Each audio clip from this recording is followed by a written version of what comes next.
Good morning, true crime friends. How y'all doing? Listen, yesterday in the Wade Wilson trial, we finally got a penalty for him. And oh my goodness, so many bombshells in this case. But first, like this video, subscribe to this channel. Look, first of all, if you have been following this case like I have been following this case, oh yes, friends, I have an entire Wade Wilson playlist. Go on, click around and find it because there's a playlist.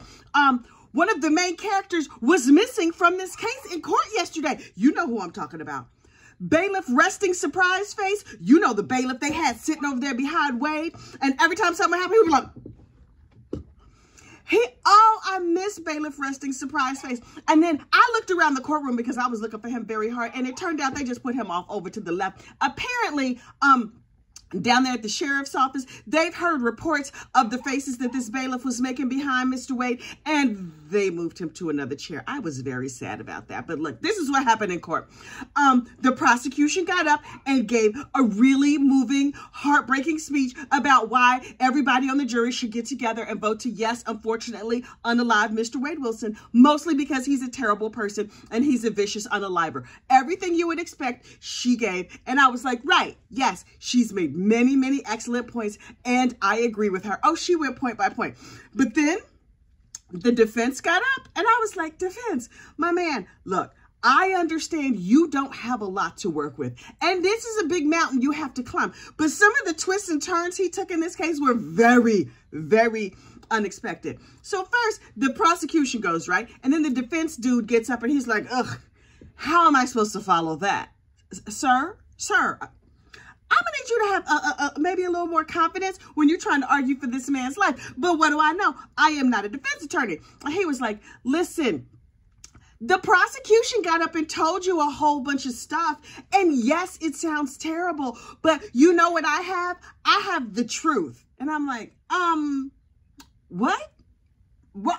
Are you saying that everything that the prosecution said was a lie? Everything we saw in those 3-4 days of trial was a lie? Sir, I'm leaning in. I want to hear what kind of crazy you gonna spin, and I will be here for every single last drop of it. And he was like, listen, yes, Wade said that he ran that lady over in the car a whole bunch of times. And Wade said that he did terrible things to people. But I'm here to tell you, Wade is a liar. And I was like, are these ladies secretly alive and we don't know about it? Because last I checked, the coroner got up and confirmed that they are no longer on this mortal coil. He was like, look at him. You really can't go by what he says just because he opened his mouth and confessed on videotape.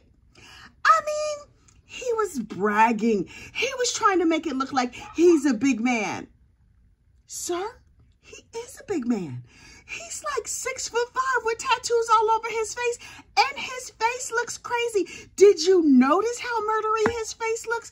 He has a very murdery face. Aside from the multiples of tattoos and the giant swastika tattooed on his head, even if we blocked all of that out, he has a very murdery face. But I was like, okay. So the prosecution, the defense was like, I'm not trying to make excuses for him. Sir, I guarantee you are. I have ears. I have very sensitive recording devices on my face, my eyes, and my ears. And I'm telling you right now, sound like to me you making excuses for this, Mama Luke. But I'm going to listen because I'm going to be fair. He's like, I'm not making excuses. I'm just trying to explain to you what happened. And I was like, okay. Please, sir, explain to me how this gentleman, unfortunately unalived one woman, stole a car, roughed up Mila's weave, because we saw the crimes against Mila's weave. And good thing Mila is even still alive. She's not even a part of this penalty phase because you can't get the unalive penalty for yanking out a woman's weave and leaving tumbleweave all over the streets. Although I believe that is like a stage 2 felony in Florida. And then he ran into a stranger on the street and was driving and hugging her real tight on her neck till she stopped breathing. Sir, number 1, that's distracted driving. Number 2, that's illegal. Number 3, I don't know if you know, you're not allowed to unfortunately unalive people, not even in the state of Florida. Okay, so you're not trying to make excuses. You're just going to try and explain. Okay, please, sir, explain all of that to me. He was like, okay, see, what happened was, and I was like, He was like, my client is a nice guy when he's not putting tattoos on his face and unfortunately unaliving people. Generally, he's a nice guy and everybody says it. And I was like, sir, everybody said he was terrible, but maybe you heard something different than me. He was like, he met that dude Jason down at the club and he went to Jason's house and Jason gave him some terrible narcotic. Now, does this man have a very, very long record of narcotic use and abuse? Has he been over at the Nervous Hospital many, many times? Yes, he's a frequent flyer. When he comes in, they just give him his old room. Oh, he's real comfortable at the Nervous Hospital. But on this particular night, he just got some bad narcotics, and it was not him. It was the bad narcotics that did him in. So I think we should be blaming Jason. If you recall, Jason said he had his own drugs. Well, then what the heck did he give my client? Now listen, Mila said it. Everybody said it. Yes, they were doing the nose candy because, you know, I'm not sure what words you could say over here on YouTube. They were, you know, messing around. They was playing in the snow. That's how we're going to talk about it. They were playing in the snow and putting some up their nose. Nobody else snapped and lost their mind and unfortunately unalive people, but this Mama Luke did, and we supposed to believe that that's all Jason's fault? Jason, who he just met that night, Jason, who he picked up at the club, went back to Jason's house, and Jason's mama was there like, why are y'all in my house? It is 3 o'clock in the morning. Jason, your friends have to go. P.S. Everybody in this story was over 30 at the time. I wish my 30-something-year-old son would come back to the house with a bunch of drunk, high people talking about, oh, these random strangers I met at the club. Now they're going to do the nasty over here on the furniture. Y'all, look, if I was Jason's mama, I would have thrown Jason behind out that moment, that very day. But anyway, he was like, Jason gave Mr. Wade Wilson some very bad drugs. Jason's mama was very upset because Wade was Uchi and that lady's coochie all over the good furniture. And so she threw them out. And he didn't plan this. He's not a planner, as you could tell by the fact that he was randomly doing nasty things on that lady's sofa and stuff. And so what happened is they get back to the lady's house, Christine Melton, and they were doing what adults do. And I'm like, okay, no judgment. Not that much judgment, but okay. He's like, and then she fell asleep and something came over him and he decided to spontaneously, unfortunately, unalive her. Sir, Mr. Defense Attorney, I don't know if you know like regular humans, like I know regular humans. That doesn't make it better. In fact, that might make it worse. They had had a lovely evening. They were out partying, having a good time, doing whatever they wanted to do. And then he was like, you know what, let's do? We've done a lot of drugs. We've had a lot of alcohol. Think I'll take her off this mortal coil. And then this defense attorney with his full chest opened his mouth and said, do we even know if she was conscious when she slipped the surly bonds of this earth? We don't know. The medical examiner doesn't know. How can you say this was cruel? Would it have been better if he just put a pew-pew in her head or snaked up behind her and started impaling her with sharp objects? We don't know if this was cruel and unusual. Sir. Okay. Number one, we know she was conscious because she was fighting back. All of her fingernails were broken. She was beaten. She was scratched up. She was all banged up. And then he hugged her real tight around her neck until she could no longer breathe. Sir, you're going to say it was not cruel because there's no guarantee she was conscious? How her nails get broken, sir? Okay. Mr. Defense Attorney, I'm going to go with you on this because in my mind, the jury was already like, yeah. How many times can we lethally inject him because this whole case is a mess? And then the defense attorney, again, with his full chest said, the police didn't even ask all the right questions. You know why they didn't? Because he confessed. on film down at the jailhouse. He'd been sitting there for 3 days. That's enough time for all the narcotics to get out of his system. And he was like, hey, excuse me, officer, the food here is terrible, but if y'all bring me a nice burger and fries, oh, I'll tell you everything. And the cops were like, oh, for real? That's all it's going to take? He was like, I might need like a Coca-Cola or something, like the fountain soda with a lot of ice. Can you get the good ice? And they were like, yeah, of course. And so they brought him like a burger and fries and likely the good ice. And he was just like, so what had happened was, and he just told the whole story in graphic detail. Every single thing he did to all 3 of these victims on tape, unprompted. They barely had to ask a question. He was just like, and then. And the cops were like, right. But according to his defense attorney, the police should have asked more questions because everybody knows that Wade is a liar. Do we know that? That might be the one time he told the truth. Also, in all of his lies, that was probably the wrong time to lie. Call me crazy. I'm not real, like, since I'm not an unfortunate unaliver, I don't know all the ins and outs of how that works. But that if he was gonna lie, he probably should have lied and said he was not there, as opposed to, yes, I was there, and here's where you can find all the evidence. And then his defense attorney said, he did the right thing. You know what would have been the right thing? You know what? Excuse, sir, can I interject? The right thing would have been to leave those women on this side of glory and also Mila's weave. But we're not going to talk about Mila's weave because apparently you're not supposed to bring that up in an unalive penalty case. Okay, fine. But R.I.P. Mila's weave. Also R.I.P. these victims. The whole situation was terrible. And he was just like, Wade, you know that Wade. You give him a burger and fries and he might confess to anything. And he's like, you know why? Because Wade is sick. He's demented. He's out of his mind. Have you seen my client? He looks crazy. And I was like, well, you know what, Mr. Defense Attorney? Now you are speaking my language because I was thinking exactly the same thing. Your client looks crazy. Yes, he's sick. Yes, he has a diseased mind. And he said, according to Wade, who now suddenly is the bastion of truth, even though 2 seconds ago, the attorney was saying he's a liar. He was like, even Wade said, when I'm sober, I'm actually a decent guy. I vote no.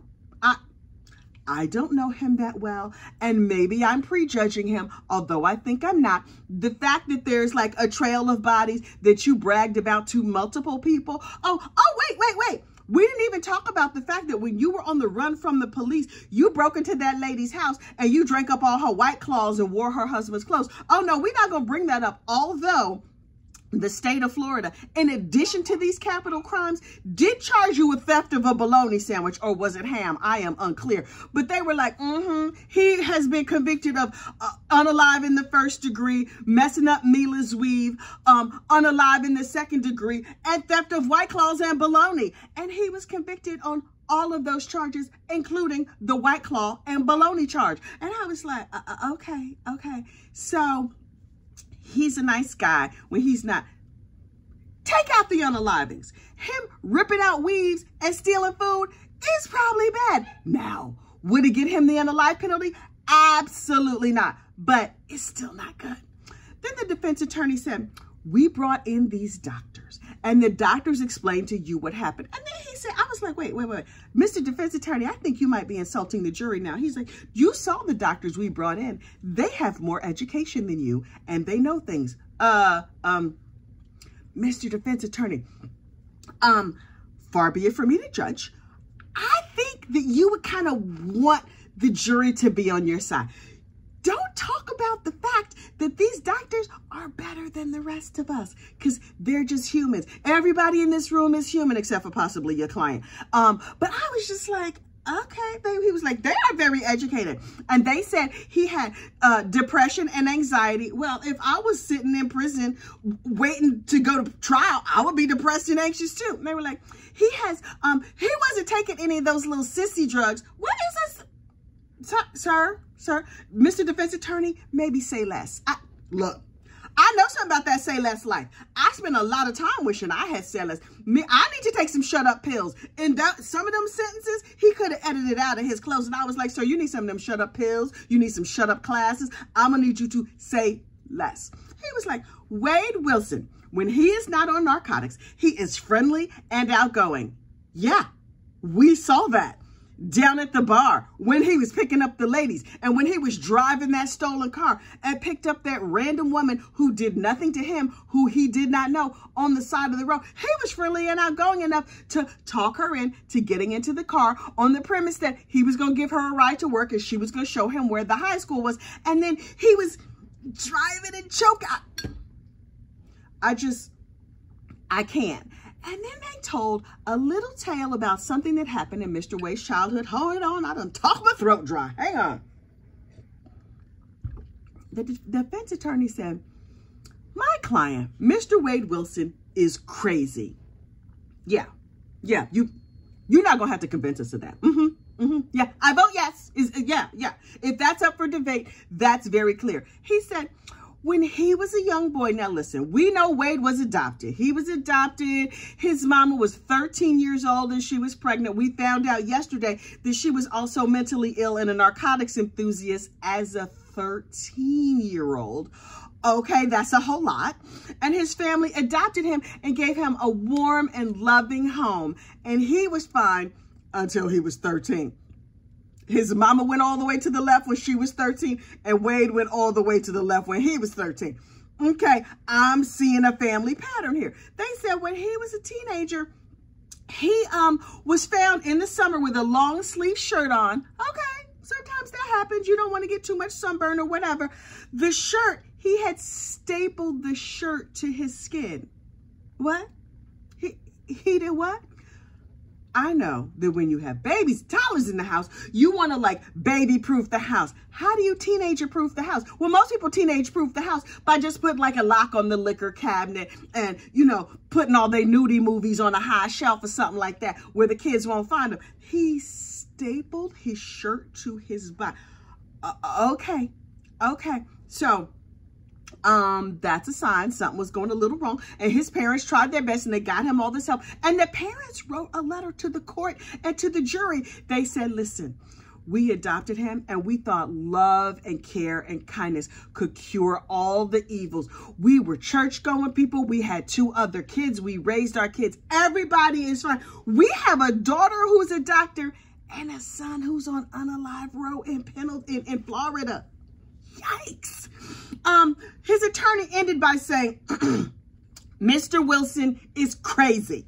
He's sick and you can't fix crazy. And I was like, right. He's like, we know that he unalived those people and their hearts, the family's hearts are broken forever. Right. And they were like, he's a monster.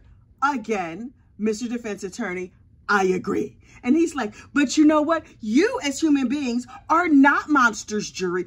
Don't be like Wade Wilson. And I was like, that is an excellent point. And yet, somehow, I would feel real comfortable voting for the unalive penalty for this Mama Luke. Because do I want him on the streets with me and you? No. Even if I don't like you, I wouldn't subject you to this crazy person. And they were like, they talked a little bit about the tattoos. He was like, this is Wade Wilson in October. Faced with, he had tattoos up to his neck. But okay, sometimes people do that. He's like, and this is him now. Look at him now. Do you see how hideous his face is? Whole face covered in tattoos. Swastika on the side of his head. Swastikas on his eyeballs. All kinds of a tattooed smile. He looks crazy. And so the defense attorney closed by saying, he's a monster. You don't have to be. Lock the monster up. And I thought to myself, they gonna lock this monster up over there on the unalive row where he's not going to get a chance to be out here with the rest of us. And I fully expect him to misbehave while he's over there on the unalive row. Oh yeah, I'm going to set me like a little Google alert or whatever for Wade Wilson, because it's only a matter of time till he does something else. But here's the thing I had not realized. The jury ultimately voted, yeah, he can go on slip the surly bonds of this earth. We're not going to cry a day. It's real sad, but okay, bye-bye. We're going to see you later, boo. And in Florida, it doesn't have to be a unanimous vote. It only has to be a vote of 8-4 for the jury to vote, yes, go on and take him out of here. This jury voted, there was 2 different charges. On one charge, they voted 9-3 for him to get the unalive penalty. And on the second charge, they voted 10-12 for him to get the unalive penalty. Now, The news reports have said that he sat there stoic and he just didn't blink an eye. But you know what? I'll watch closely. And that's right. He didn't blink an eye. But if you go back and watch the video, look at his chest. He's breathing so hard. He's like, also, I watch everything on 2X. Do you watch these videos on 2X? Sure, I watch everything on 2X. He was breathing super, super hard. He was real nervous. And well, he should have been. And then he just got up and walked out. Wade knew this was coming. Wade might be crazy. His brain is real ticklish, but maybe all them psychotropic drugs or whatever they gave him have kicked in. He knows what's coming. P.S. He was on the good psychotropic drugs that are supposed to calm his brain when he tattooed his face. He can go on and go. I am pro-life when it comes to like the unalive penalty and stuff like that. But in his particular case, I'm not going to be at the protest when they go and put him down. I'm just not. Does that make me a bad person? Does that make me a monster? Possibly. But you know what I say to that? Bye, Wade. Bye. Listen, I'll be back here tomorrow. I hope you're back too. Like this video, subscribe to the channel. I will see you later. Bye.